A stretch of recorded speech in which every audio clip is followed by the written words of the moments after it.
Good morning, good day, good evening, and welcome to today's Stats Café on the small big, unlocking the power of administrative data.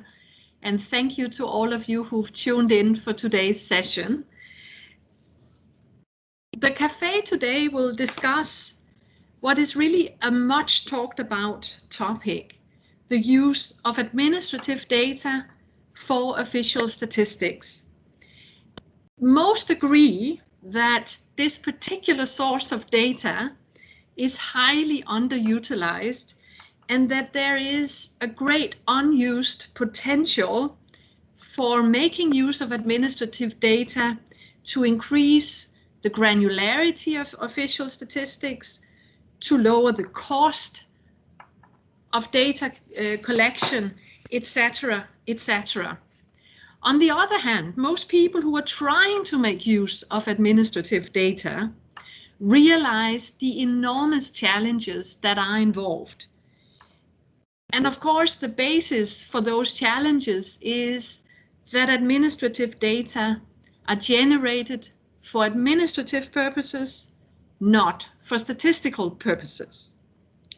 And this causes issues with quality in all its dimensions: accuracy, coverage, timeliness, definitions, and also some non-technical challenges. For example, there are legal obstacles often for data access. There are challenges related to new collaborative arrangements with other institutions. So addressing the challenges that relate to making additional use of administrative data requires not only technical work, it requires consistency over time, it requires collaboration, it requires collaborative agreements, it often requires legal changes, etc., etc.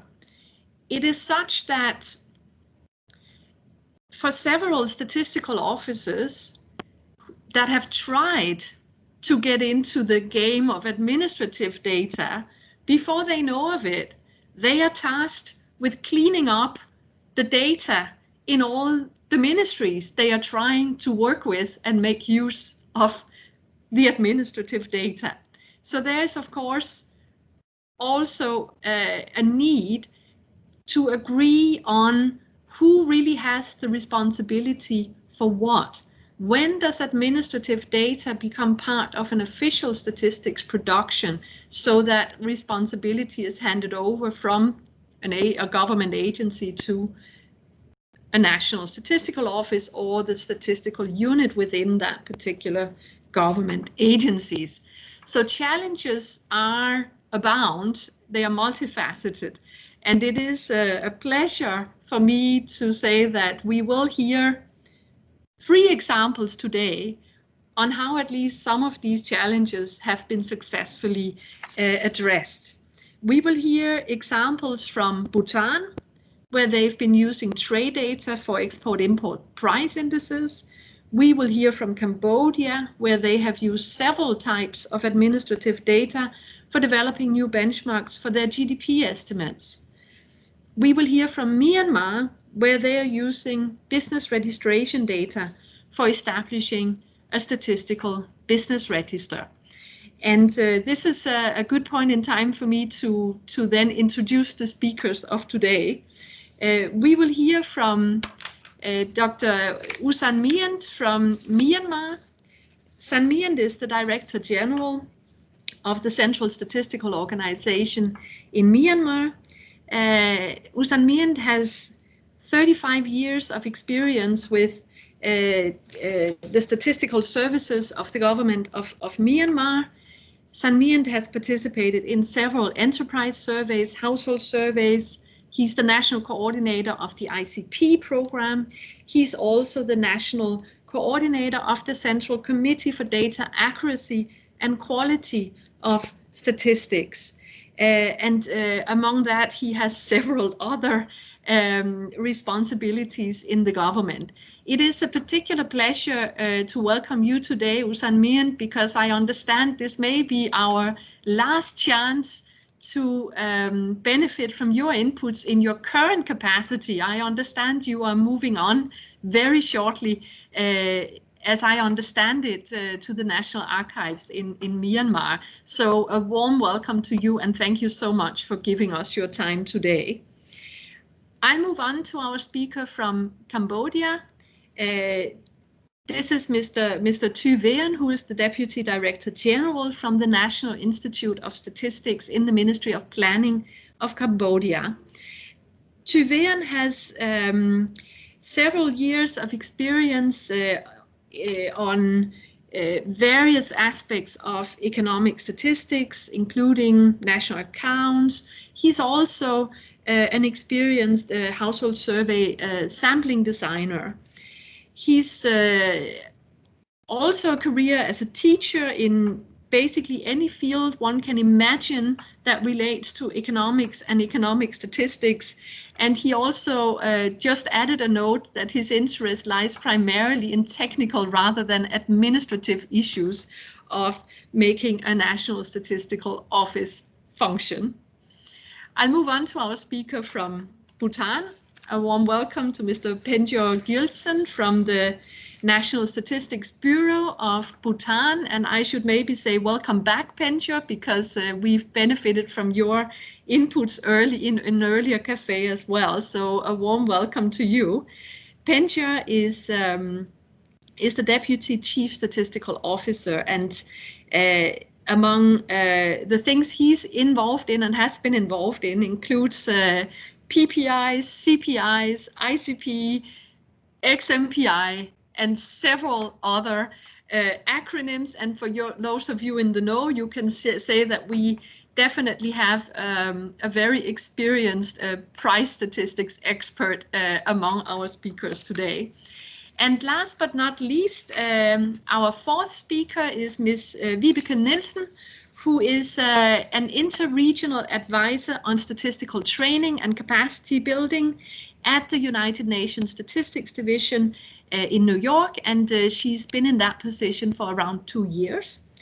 Earlier, she worked with Statistics Norway in the Development Cooperation Division, and it was in that capacity I had the pleasure of getting to know Vibeke and work with her on a few projects, mainly related to civil registration and vital statistics. Vibeke's experience spans now over a decade, and she's been involved in multiple subject matters, including health statistics, displacement, and use of administrative data. And one of the things that Vibeke is doing at the moment in the United Nations Statistics Development is to manage a new collaborative on the use of administrative data for statistical purposes. And that is the specific reason we've invited you to speak today, Vibeke, and I'm very pleased that you are here with us. So warm welcome to you as well. Now, before I move on to give the floor to our first speaker, let me just say that we've given everyone a very fixed assignment today. We've asked each of the first 3 speakers to stick to 7 minutes, brief overview of key parameters of the project they've been involved in, and then their reflections on 2 specific questions, and they vary a little bit from one speaker to the next. After we hear from the 3 projects, we will move on to Vibeke for her to give some reflections on what we've all just heard. I will then be looking at some of the questions we've received from some of you in the registration process. Thank you very much for sending those in. And then we should have plenty of time for an open Q&A. And for that, as is customs in these Stats Cafes, you are most welcome and invited to make use of the chat function in MS Teams for your questions. So without further ado, let me again welcome you all to today's Stats Café and give the floor to Ms. Penjor from Bhutan, and we should have a presentation coming up here.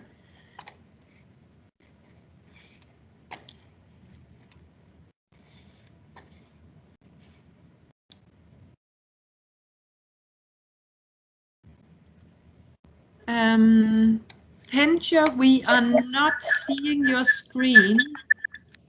Okay. Can you see me now?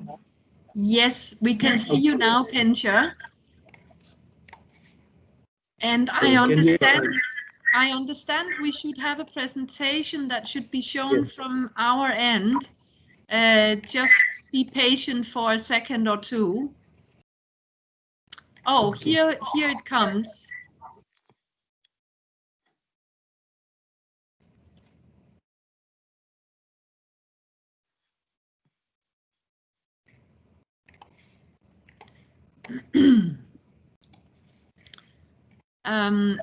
Eileen, I see you share your screen, but it is the wrong presentation we see. Could we have Pencha's presentation up, please?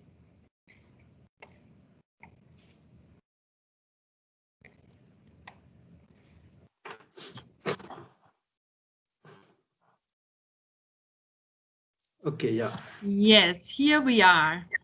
So Pencha, please, the floor is yours. Okay, thank you, Ricky. A very good morning to all the participants from here in Bhutan.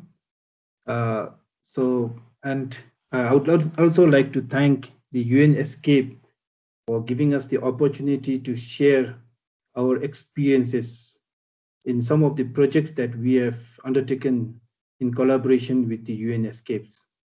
So basically, over the last few years, we have been engaged with the UN ESCAP in 2 projects. So can you go on to the next slide, Eileen? So number 1 is we have developed the export and import price index that has already been completed in the mid of 2020.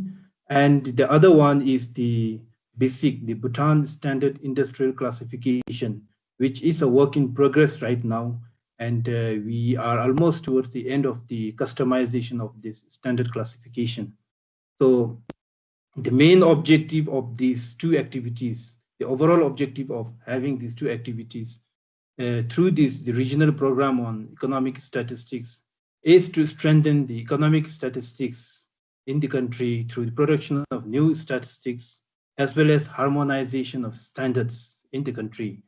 Right now, we have lots of agencies producing lots of statistics with their own standards without any uniformity in the standards. So the main objective of BSIC is to harmonize those classifications so that the users are not confused at the end of the day when we produce the various statistics from different agencies. And on the other hand, the development of export-import price index was basically using the administrative data that is being produced by the Department of the Revenue and Customs Office under the Ministry of Finance. Initially, when we proposed for the export-import development project, we proposed for a separate survey to be carried out in order to collect the data or the prices. But through the technical support from the UN ESCAP, wherein they have fielded in a price expert, we initially we then proposed to assess the administrative data that is already available within the government agencies for the benefit of in order to save cost and resources for the government. So that was the initial proposal that we started off with. And through our initial assessment of this administrative data, we found out that the administrative data that is already there within the government agencies are good enough and fit for purposes. So that's why through this export-import price index, we have been able to develop the export-import price index recently in October 2020, and in the first publication, we have been able to provide a time series of export-import price index way back from 2014, because the concerned agency who is compiling the export-import price index have been compiling this trade statistics data on a quarterly basis since 2014. And the other one is the institutionalization of tools and mechanisms for regular public production of the XMPI. Through this project, we have been able to establish a good working relationship and mechanism between different agencies within the statistical system for continuous production of the statistics. And regarding the basic, as I mentioned already, we are still in the process of developing and finalizing the customized. We have already developed a strategic plan for the implementation of this basic. However, we are yet to finalize the final output, that is the customized standardized industrial classification system. And once this is being finalized, then we will implement this customized standard classification across all the government agencies, so that we come up with a harmonized data at the end of the day. So can you go to next slide? So through our experience in the development of export-import price index, just to share with all the participants some of the challenges that we have faced while compiling the export and import price index using the administrative data. I think one is the accessibility to the administrative data, because the export-import price index, the trade statistics data that is being compiled by the Revenue and Customs Office is sensitive information, especially because it pertains to the revenue and income of the different private sectors. There were some initial resistance in sharing this data, and also the detailed data that we expected and we desired. So there are issues around that, and this would be the case for other administrative data as well. And the other one is the quality of the data that is being that we have through the administrative data, because the administrative data is solely for the purpose of administrative record and other purposes, and not for the statistical purpose. So when we use the administrative data, we have to be very mindful, and there are challenges around the quality of the administrative data that is accessible to the statistical organizations. And the other one, the last one, is the timeliness in getting the administrative data. Initially, when we collaborated with the Department of Revenue and Customs Office in Bhutan, we had an issue in getting timely data from the concerned stakeholders. And the other one is the change in focal person within the concerned agencies who are compiling the administrative data. So whenever there is a change in focal person, then we have to again work all over from the beginning, and then we have to consult the concerned focal person. Then we have to explain why we are doing this this official, why we are compiling these official statistics. So it's quite a challenge for us in getting the data on time. But however, as we move on and as we establish this mechanism, we have experienced and we have noted that these issues are being solved. And one of the most critical and most important aspect of using the administrative data is to ensure that the quality of the data is maintained. So this is where major chunk and major time is being consumed in producing the administrative data, because as I mentioned earlier, these data are being produced or compiled for the administrative purpose. So there is a lot of work from the statistical organizations to ensure that the data is of good quality and fit for purpose in producing the relevant official statistics. So in the case of export and import price index, we once we get the data from the DRC, there are lots of lots of checks and cleanings that we have to do and that we have to undertake in order to ensure that the data is of good quality. As soon as we get the data, we first do some basic checks in the data to see if there are any missing data within the data that we get from the DRC. And once we have that, then we do the processing of the data, whereby we look at we monitor the figures very properly, and we also look at the coefficient of variation for the time series data that we have received, and to ensure that the good data is of good quality and fit for purpose. So what I would like to end with is that a small developing economy like Bhutan, and for where it's very difficult for the statistical organizations to get fund in order to compile the important macroeconomic statistics. I think the use of administrative data is an alternative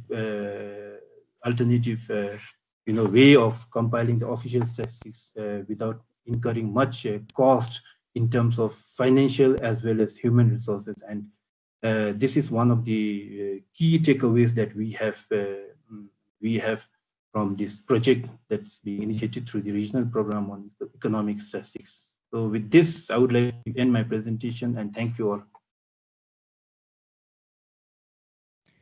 Thank you so much, Penja, and congratulations to you and your team for the results you've achieved already. And what we see here is both an example of a very specific statistical product, the XMPI, and an initiative to establish, say, the statistical infrastructure for enhanced use of administrative data going forward. The harmonization work is so critical.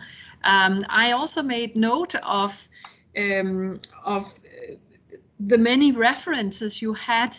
In addition to the more technical challenges, the need to constantly explain and create awareness among people working in the administrative departments that are the holders of much of the data that needs to be processed and accessed for official statistics. So thank you very much, Penja, and we will move on to the next speaker, who is planned to be Mr. Tuvayan from Cambodia. I understand we are having some connection problems, so I will just be asking Tuvayan, are you online right now? Then please speak up.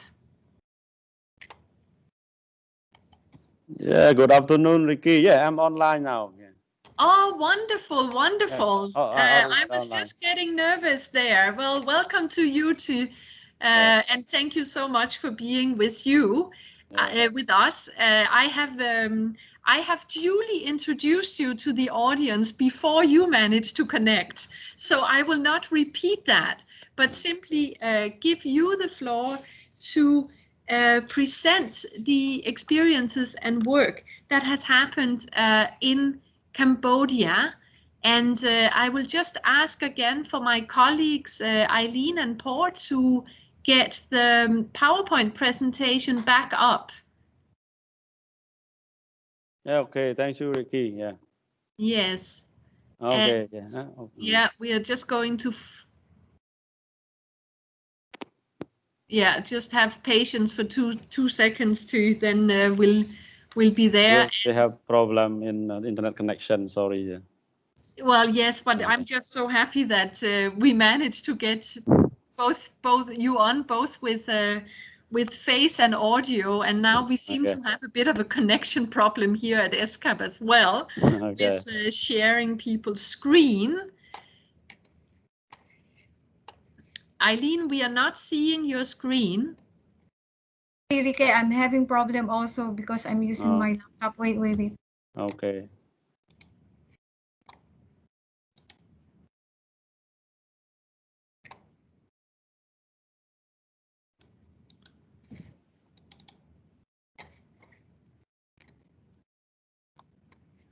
Okay, well, I am going to see if I can manage to share my screen from here.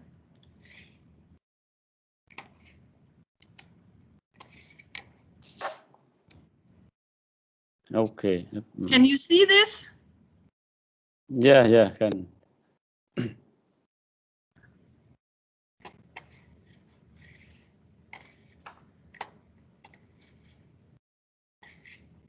Okay, so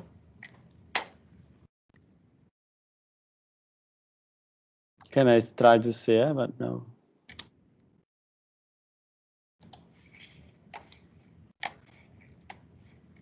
Oh, cannot. No, I am not quite sure what's going on here. Now, I suggest, Mr. Tu, that while my colleagues here are struggling a little bit, you do start with your presentation and give an overview of the project that has taken place in the National Institute of Statistics on the development of new benchmarks for your GDP estimates, and then hopefully we can back up your presentation with a few slides as we go along. So the floor is yours, T. Please begin. Okay, thank you, Ricky. Good afternoon from Cambodia. Cambodia we joined the ESCAP for the updating of a new benchmark for our national account. So our project is about developing a new benchmark for our GDP estimate that we use for the from 2014 instead of the old one, which was for 2000. So it's too old. So we requested to UNESCAP to have a project in order to develop a new benchmark for our GDP. Because it was. So now can you hear? Hello. Can you hear me? Yes, Tu, we can hear you, and this is a good point in time for me to ask all other participants to please keep their microphones muted when you are not speaking, so that we don't have the background noise. Tu, please continue. Thank you. Yeah. So we use also administrative and also some survey data to produce our new benchmark, trying to combine together into a supply and use framework, and we have two most important surveys: our household survey, which is a socioeconomic survey, and economic survey, sub-development survey. But other is all from administrative data like production and price data from various government agency and line ministry, from as financial statement from bank, from company, and together put together into a supply and use framework, and to compile a supply and use table as a median for updating or developing a new framework, a new benchmark for our GDP from 2014 instead of 2000. So as a result, we have our new benchmark now, and now we are backcasting and forecasting to do 2020, and also backcasting the series also. But and in the same time, we also still checking about how affect to each component. So now we're still in the process of checking, not finalized yet, but we hope that we can release soon. And from that project also, we have, our staff have trained a lot from the expert from the project, that even like in preparation of data, and then bring all data together into the framework, and also the balancing, everything. Our staff have trained a lot from our expert, from ESCAP also together with the SIDA project also. And we have also some challenge in using challenges in using administrative data, because administrative data is not, we have the coverage is limited and the quality as well. So we have to, you know, like some administrative data, mostly only for the formal, mostly the formal sector, and we, for our national account, we have to take all in economy. Yeah. So we have to complement from, we have some data to complement with this administrative data, and the quality as well, because you know, maybe sometimes the staff may not properly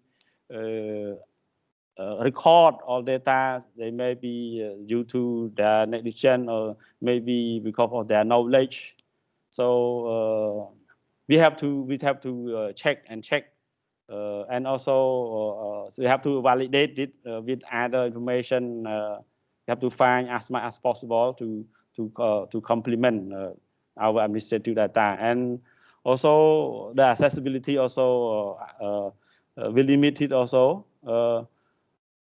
Like financial statement, we have some big organization or some big company, or also commercial bank, but big company, only the company that mostly join in the stock market, but some we cannot have. So we have to find other also to supplement, also from the survey also to supplement. Yeah. And also their measurement also we have problem, because they may use with different definition, or the aggregation level, or classification, maybe not really consistent 100% to our to our objective in national account compilation. That's why we have to bear in mind that, as the colleague from Bhutan said, that we have to bear in mind that we have to double check, and because if you just use it straight away, it'll be a bit risky. So we have to find some other to cross check, so that we can have a proper one. Yeah. And also, I would like to share also to the participant that actually we don't have enough data or ideal data, but we still can compile our supply and use table for our benchmark. Because we can use the administrative data also. Yeah. Without administrative data, it's also not possible to compile. Yeah, because we have just big survey, one household survey, and economic survey, one economic survey, and the economic survey also not cover much, just some part, or I mean, like the content or structure that we want to have, not enough that we can use for supply and use table. But we try to use them some, and then also some, and also we borrow supply, input output structure from Vietnam to have in our system, and at the first time, and then we adjust back to our data, and to check also so that it's more or less consistent or fit to our context. Yeah.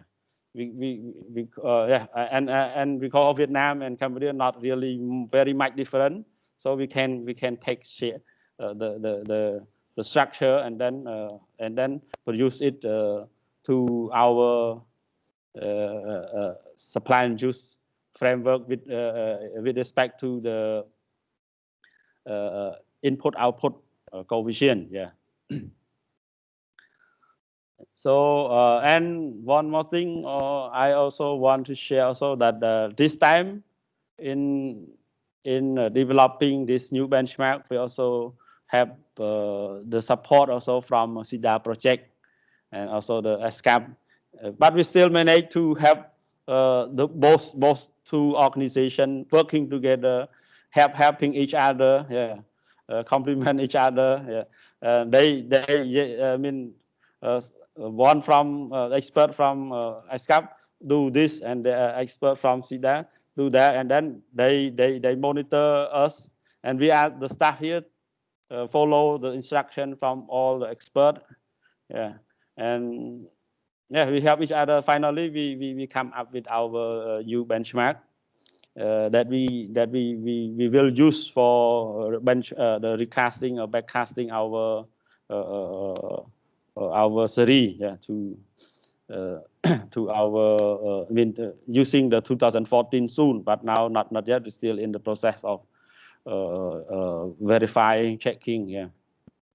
So I think that's all for my sharing and my presentation. Yes, thank you so much for ESCAP for allowing me to allowing Cambodia to share what we can share. Yeah, and hopefully that we can have some question, and then we try to answer as much as we can.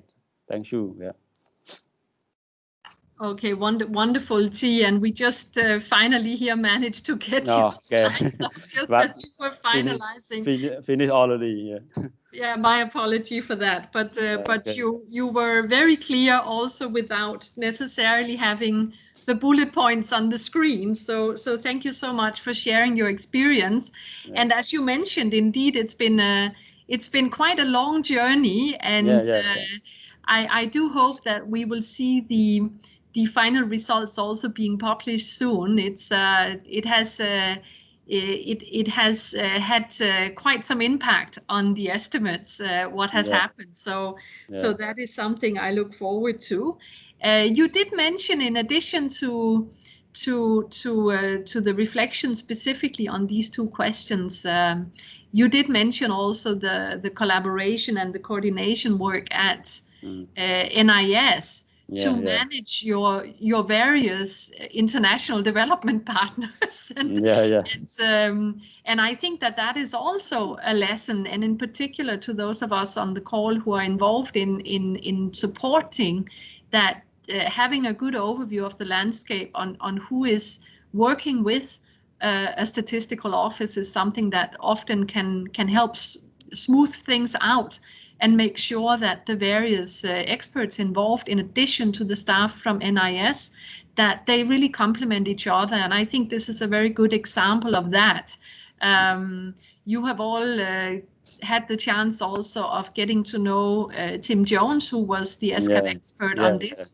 It was a little too early for him today, so unfortunately he's not on the call as far as I could just see. But that collaboration between SIDA and him has definitely been very helpful in this, and not least all the collaboration and hard work from your team.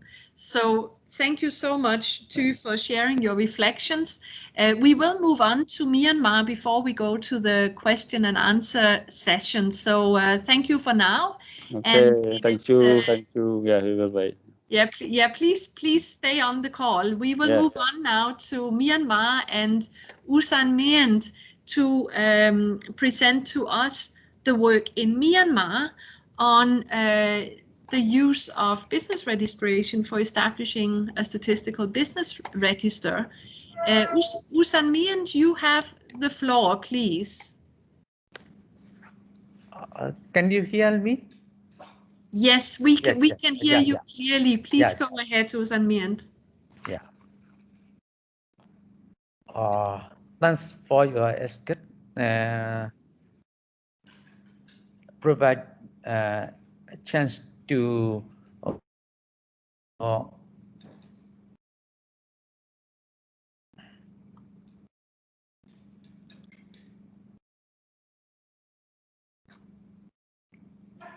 Can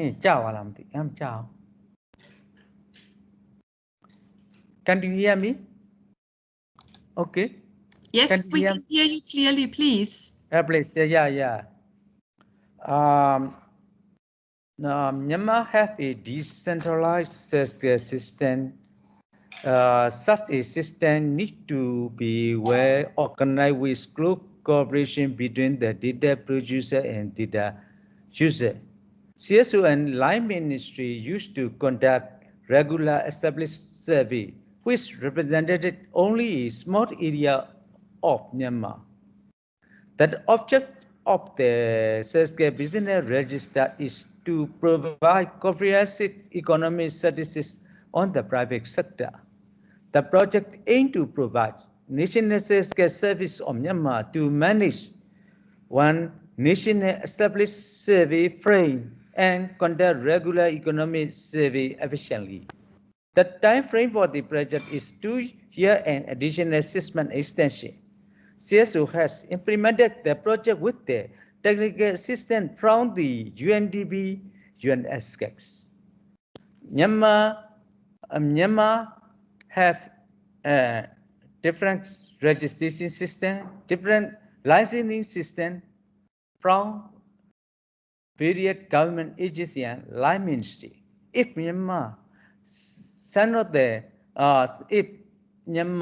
some of the business has registered with the 1 or 2 government authority to get the license and register. That's why we need the single registration system. That's why we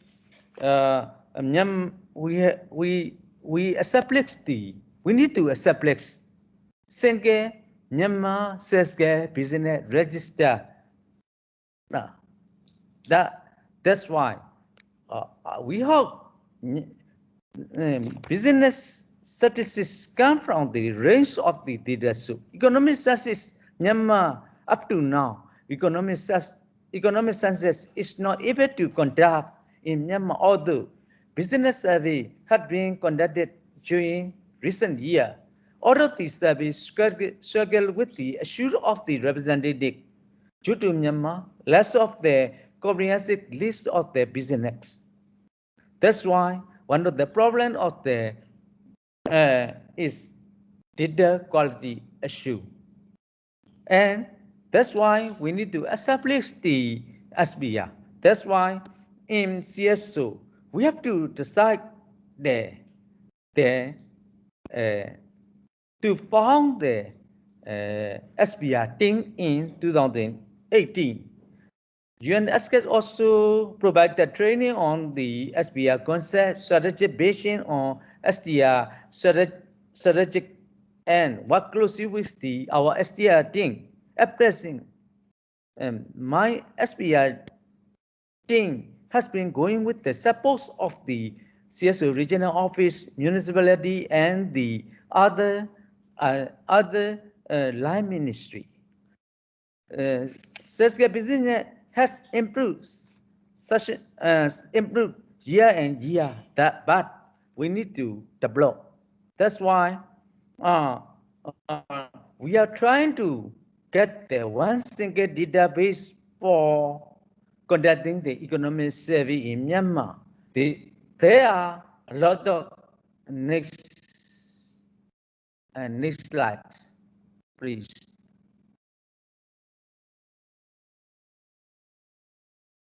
There are a lot of, I think, the challenges we face. The first one is poor coverage of the site.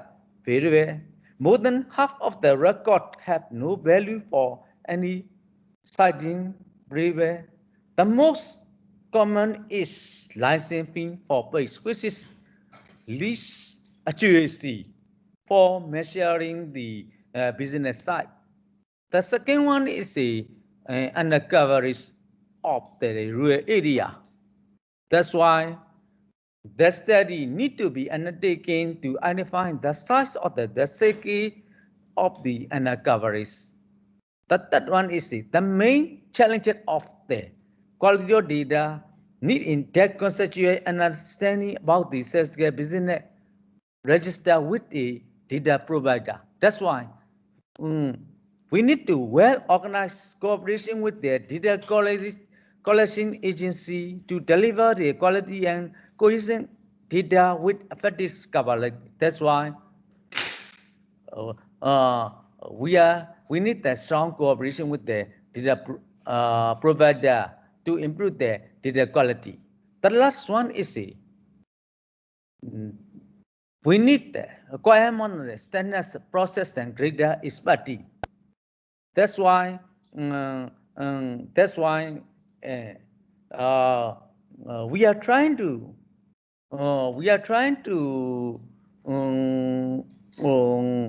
get the requirement of the standardized. That's a very important on the standard process for the DW user, including line ministry also. That's why the social business development project started with the review of the existing administrative data, assessing their suitability at the basis for the SBR. All business in Myanmar require to pay an annual business license fee to the Township Development Affairs Office and the City Development Committee.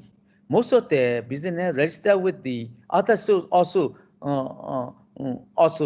That's why the decision made to focus on building the SSK business register with the Development Affairs, Township Development Affairs Office and the City Development Committee business licensing. The first one, CSU high-level officer from initially meeting with the high-level officer of the Development Township Development Affairs Committee, City Development Committee, and the Development Affairs Department of Development Affairs. And we have to conduct the workshop. But in 2019, with the support of the UN ESCAP, she also hosted a workshop in Yangon involving officials from the Development Affairs, Township Development Affairs, and the State and Regional Office. But Development Affairs Office in Myanmar are the one responsible for the registering business in Myanmar. During the workshop in Yangon, the township identified a key missing gap in the collection process. This is very important for our business register. That's why we have to develop the template. We create the template, and that template will help the explain which data items were critical and which are less critical. This is very important for our business registration to more reliability data, to get the data. This now we have outcome of the new collection templates. We see the outcome of the new template and briefing notes having resounding positively. The coverage and quality of the key data item have improved substantially. The response time had improved. Less work required to clean and the complete templates, and the new collection template was much better than received in 2018 and 2019. The result, based on evidence from the 2019-2020 data collection, was the resounding success. With the improved understanding of the Township Development Affairs Office and the City Development Committee process, that's nowadays CSO can collect and process their business data more confidently and more completely. The last one, I would like to include this that says the business register process is the mechanism, one of the mechanisms to such mechanism for our next business census, and we need to that after the completing the project, CSO will maintain that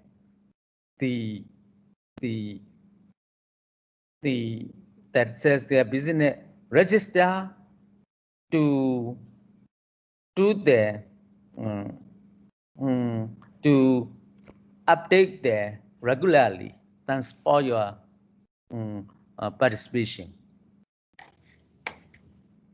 Thank you so much, Usan Min, for sharing this experience and the great results achieved during, well, it's the fruits of, by now, 2-3 years of work by your excellent team in the Central Statistics organization. So congratulations, and it's been a pleasure to work with you and your excellent staff to get to a point where there is a functioning statistical business register, and before there was nothing.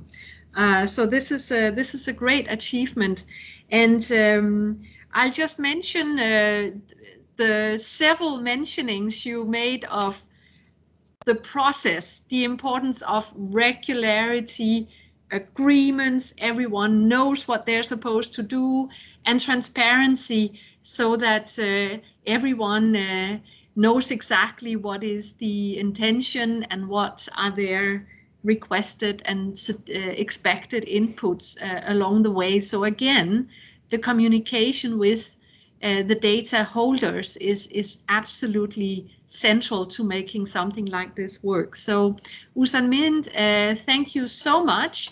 I will now move on to Vibeke Nielsen, who is invited today to reflect on these 3 experiences, but also draw some maybe broader lessons that relate to the use of administrative data for official statistics. And Vibeke, the next 5 minutes are all yours. You have. Thank you so much, and thank you for having me today. It's been really exciting to listen to the 3 speakers and learn more on what has been going on in the 3 countries, and also hearing about the great progress that has been made. Hearing what they presented and also hearing some of your summaries, I think some of my main takeaways from this is that coordination and collaboration really is key, and that has really been one of the core aspects of success of the work in these 3 countries. The fact that they found a common language with the administrative data owners, the willingness to share, the establishment also of trust between the different actors to allow in-depth assessment of the data, and also to allow kind of the vulnerability that is there in terms of having someone else look through your data and give feedback. That is something that I think many still find quite difficult. It's always challenging to have an external assessor looking through the data, and I think, or I assume what our colleagues here from the 3 national statistical offices have been doing really well is to create that trust and understanding of why it's important for them also to receive these data. The other thing that is very closely linked is, of course, the quality. I think all of them touched upon the quality of the official statistics, of the administrative data, and how they have been working with this, trying to make the data usable for official statistics. And something that I heard from them and which I've also seen in other contexts is that I think it's not necessarily only the challenge that the data are produced for administrative purposes, but also that they're often not used very much at all. So there is really no one who goes through the data and assesses them other than when the statistics offices come on board. So through their expertise, they can also bring in the knowledge and the learning on how to quality assure data, how to provide feedback back down to the regional and subnational levels on kind of why the data are important and why they need to produce data of quality.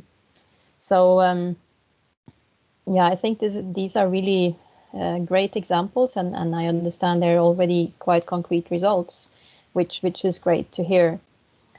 And as they all pointed out, they've also benefited in terms of, although it's time consuming to begin with because it's something new, the data availability has increased, the efficiency to some extent has already increased and will probably do it moving forward, with less time and resources being spent on having to carry out as detailed surveys as before. Although I think, and I think we all agree that administrative data can't completely replace the more traditional data collection in terms of surveys and censuses, at least not in most countries.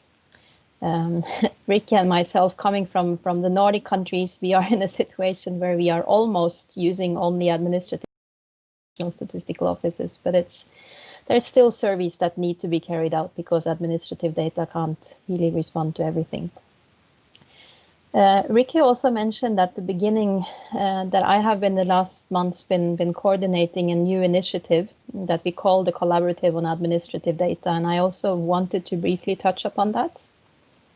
The collaborative was established back in May. It was already something we had been thinking about for a while, but it was accelerated through COVID-19 and what we saw as a more urgent need for use of alternative data sources once it became even more difficult to use the traditional surveys and censuses.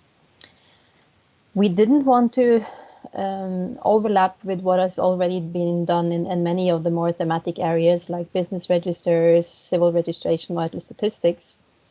So our focus was more to try and have a collaborative that looks at the processes for the use of administrative data for statistical purposes at a more general level, and trying to bring together the different thematic areas across and try to bring across. We also wanted it to be very practically oriented, to focus more on learnings, simple tools, these kinds of things. And we wanted it to be a possibility for countries and agencies also to exchange learnings and information.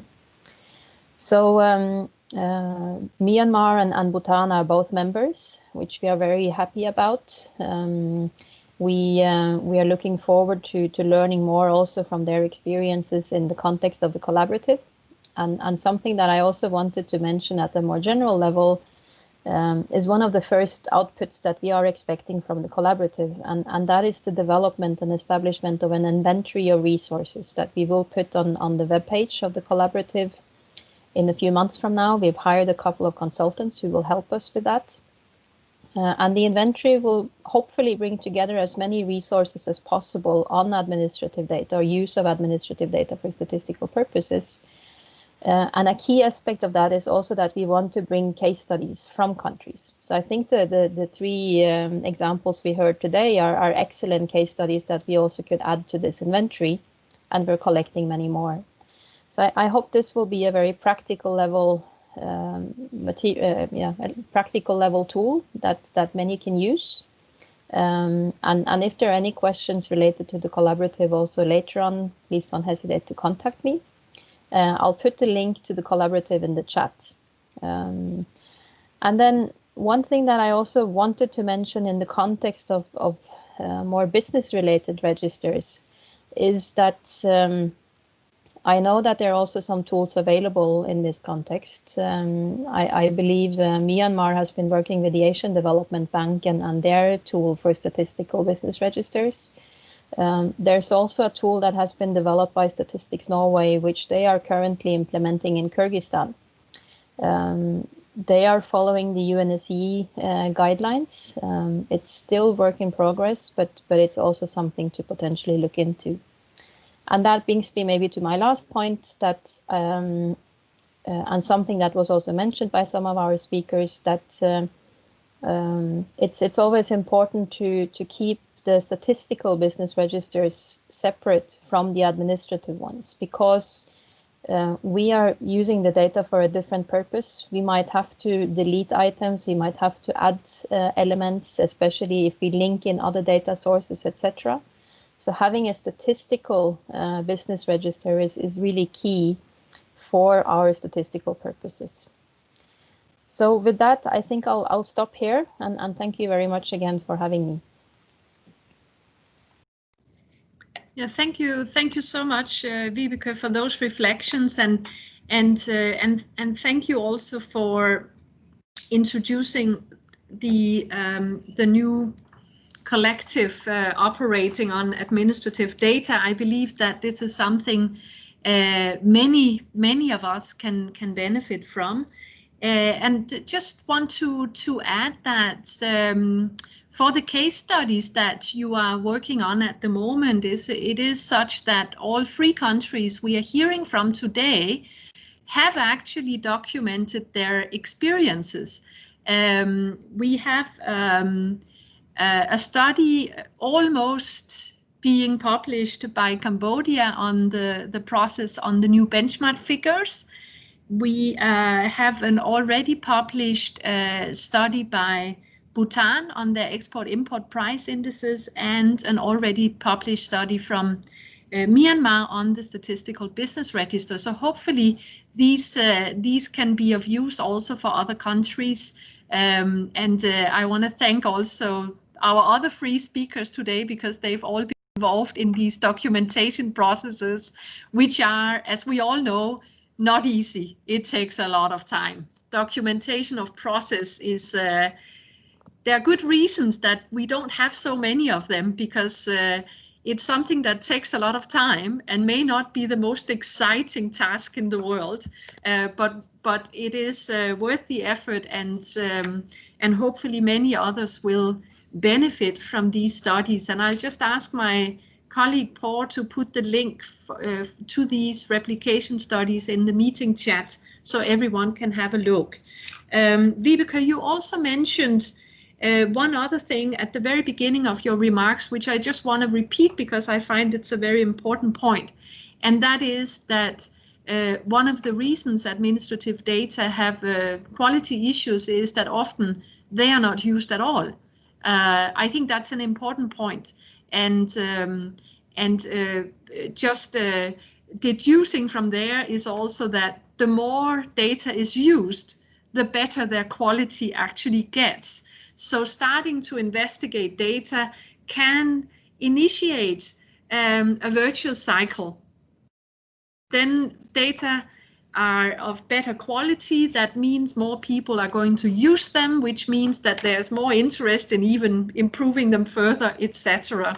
So Vibeke, thank you very much for those reflections. I will now move on to some of the questions that have come in, and I will just first, there's a direct question to our speaker from Cambodia, and there's also a question I would ask our speaker from Bhutan to elaborate on. The first question to T from Cambodia is from our friend Hemraj in Nepal, the deputy statistician there, who would like to hear a little bit more about linking administrative data with survey and census data for economic statistics. This was a question that was specifically directed to UT, but of course, if any of our other speakers, including Vibeke, wants to say something about that, you're also welcome. But first, I'll give UT the floor for 1 minute here, please. Okay, thank you, Ricky. Thank you, all participants, and thank you, Hemraj, for your question. Yeah, maybe too short. I cannot elaborate more or all, but I will just as much as possible that I can explain. Yeah, actually, we have both data to complement each other to accomplish some estimate of official statistics. For example, like in administrative data, for example, for agriculture, mostly we can have only the output like production of rice or some other agricultural product, mostly output, but we don't have the structure, the cost structure. So we have a household survey that also related to agriculture. We collect information about the cost structure that household produce some kinds of crop, for example, and then from that we complement with the administrative data that we have production, output of production, and then the cost structure based on the household survey. Then finally we can come up with the value added, sometimes like that. And also for some administrative data relating to other production as well, for economic entity like some other business also. Mostly we just have the total number of something, but we don't have the structure also. That's why we use data from the survey, economic survey, also the household survey. Because household survey, we also have survey also on non-agriculture business. I mean the informal sector also collected by the household survey. So from that we can have the structure of the like, for example, input output structure, something like that. So it complement like this. So it's the link that we can use both to help each other. So I think maybe I can answer already or not. Please ask more if not clear. Sure. Okay, thank sure. you. And I can also see that the meeting chat, some Q&As are going to and from here, but thank you very much. I will move on to another question. Thank you. Thank you. Thank you very much. And that is a question we received before the session from Ms. Anocha in Sri Lanka. And I believe, Pencha, you may be able to reflect a little bit on this one. Because the question from Ms. Anocha is how to overcome issues related to definitions in administrative data. And your harmonization work on the BSIC is exactly about harmonizing definitions. So Pencha, would you want to reflect a little bit on this question?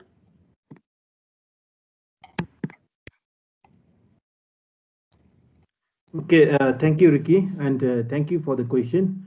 So regarding the issue of definition, which is, as Ricky mentioned, relevant to the basic work that we are doing.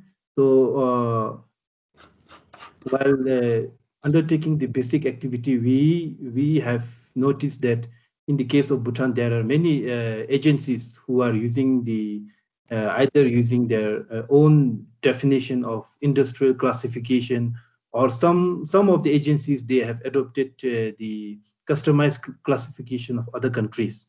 And for the National Statistical Office, the NSB, we have been using the ISIC revision 4 for the compilation of 3.1, I think, for the compilation of national accounts. So while initiating this basic, we have invited on board the different, we have identified the different agencies who are using this industrial classification, and we have noted that there are different agencies, they have their different definition of industrial classification. Just to cite an example, the Department of Industries, they are classifying their industrial classification based on the size of the economic activity and not really on the type of economic activity. They have their classification as small, medium, and large industries. And when these data are being published, and at the same time when NSB, during our economic census, we have published these, the establishment, the number of establishment based on the ISIC standard. So there were lots of confusions among the users as to which one to believe. So through this activity, through the basic activity, we have been, basically it's about the collaboration that we need to establish among the within the Bhutan statistical system. And we came together and we tried to understand each other's definition of the classification system that they have been using. And in fact, the basic activity have been very helpful in trashing out some of the major definition and understanding that we have among different agencies within the government. And this is serving very useful for us right now. And we hope that through this collaboration and coordination through the basic project, we will be able to come up with a harmonized and standard definition of the industrial classification. So thank you. Thank you very much, Pincher. And I think we are all listening to you thinking, okay, the only way to do this is a lot of work, hard work, a lot of conversations, consultations, etc. Yes. There are no shortcuts, I believe. So I will move on to the next question, which is for Usan Miend. And I'm looking at the times, and this may be the last question we can take during this Stats Café. And Usan Miend, there are two questions coming in to you. The first is Kim Net, who would like to know how many ministries have been involved in the statistical business registers. And we have Shahuda from the Maldives, the chief statistician there, who asks if you have managed to use the business register to generate timely indicators during the COVID pandemic. Usan Miend, you have the floor for just 2 minutes, please.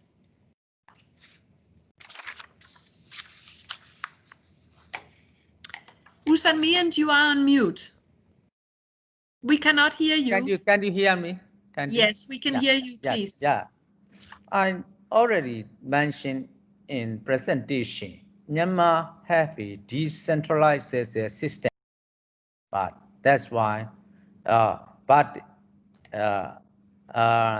Myanmar, one of the business in Myanmar, some of the business have registered to one or two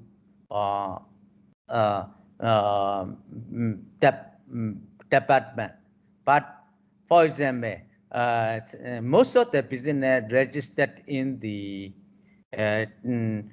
Township Development Affair Office and the City Development Committee. But some of the business have registered with the Directorate of Investment and Company Registration. Some of the business have registered with the small and medium small and the department. Some of the business with the registered with the Department of Labor for the for industrial establishment. That's why actually we have I think the and Ministry of I then register with the Ministry of Labor and Ministry of Investment and Company Registration and Ministry of Industry. This is main and the most important registered is the Township Affair Development Township Affair Development Office and the City Development Committee. That's why we combine from the we need the single registration. That's why we combine from the data from the Township Affair Committee and City Development Committee. Their office, every township they have an office. That's why we in CSO we don't have a often we don't have a no township office throughout the Myanmar. We have the only regional office. That's why. That's why. And but based on based on our situation analysis, that's why. And we coordinate with we establish the special business rates that coordinate with the township development affair office and the city development committee. This is the first one. Second one is how to generate the special business register for the COVID-19 process. I already mentioned. But our business register only the most important in the low quality of data. But our template that we had every I think every year establishment or enterprise must register with the township development office and the city development committee and the directorate or industrial supervision and supervision department and small and medium enterprises department. But that's why up to now, and according to up to now, we cannot generate it from the COVID-19 the business data. But up to now we cannot generate it from the COVID-19 related data. But this is this register only only the location, address, and the investment, and this is the only. That's why in Myanmar we conduct the impact analysis, impact analysis survey based on the SPF frame. But in Myanmar, Ministry of Commerce and our department, Ministry of Commerce and Asian Foundation, with the support of the Asian Foundation in Myanmar, conduct the impact analysis of the business based on our business frame. This is the we had already got the data from the also. Okay, thank you so we conduct much. The impact analysis based on our business register. Yeah, thank you so much. We are running a little bit behind schedule. But it's good to hear that you have actually secured the maintenance of the statistical business register during the pandemic, and also have seen some of the first uses of the register for some of the rapid surveys, and your elaboration on the various ministries and agencies involved in maintaining the statistical business register, I think was a good journey into the complexity of trying to follow the paper trail, so to speak, in terms of administrative data. It's sometimes some detective work, and it's very good to see the immense progress in Myanmar on this. I know also that the person managing the business register, Kinoma, is in the audience today, and I really would have liked to also give her the chance to say something, but I'm afraid that we do not have so much time. I wanted to also just recognize two of the experts who've been supporting Myanmar and also Bhutan. Michael Biddington and Eileen Capilit are both in the audience of this cafe as well, and I'm sure that if I gave them the floor, we would be in for another week of Stats Café. So I will not do so. Just thank you. Oh, that was Michael. You see, sorry about that. But I want to thank again the free speakers from Bhutan, Myanmar, and Cambodia, and congratulate you all with your achievements so far. And thank also you, Vibeke, for having a very early morning with us, providing your reflections. And I do want to apologize for the technical glitches today. I mean, this is one of the reasons we are running a little bit behind, but it was immensely interesting to hear from all of you. So thank you again. And I think we have enough meat for at least one more Stats Café on this topic. So hopefully until next time. So thank you very much and goodbye here from Bangkok and ESCAP.